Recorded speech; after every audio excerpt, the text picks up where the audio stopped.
A man on a plane feels a strange sensation and looks down to see his fingernails rapidly turning black, a terrifying sign of extreme oxygen deprivation. Before he can even warn anyone, the water bottle in his hand violently twists and implodes. A flight attendant senses the danger, strapping herself in and shouting at passengers to do the same. But it's too late. The aircraft is slammed by severe turbulence as the cabin explosively depressurizes. Water floats weightlessly through the air as unbuckled passengers are brutally thrown against the ceiling.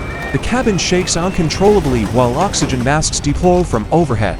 Amid the chaos, passengers scramble to breathe, but the man's wife faints before securing her mask. Elsewhere, a young girl is trapped inside a locked restroom, collapsing to the floor as the air thins. In a desperate act, the man races to find an emergency oxygen tank for his wife, saving her from the brink of death. After a final, violent jolt, the pressure returns to normal. The captain explains a storm damaged a seal, but the situation is now under control. Soon after, the crew finds and revives the girl from the restroom, and the passengers finally believe the horror is over. They are wrong. A middle-aged man suddenly begins to choke, and a flight attendant calls for a doctor over the intercom. The first man, Jack, rushes to help, but the passenger's condition deteriorates rapidly. He digs into his own mouth with his fingers, and then a stream of blood erupts as his body convulses and goes still. Jack confirms he's dead. With an hour left to their destination, the crew moves the body to business class and covers it with a blanket.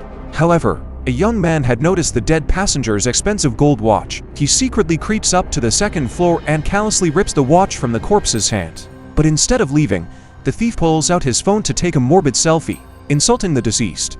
In the next second, the body's head snaps toward him. Then, it stands up. The young man lets out a final, shrill scream.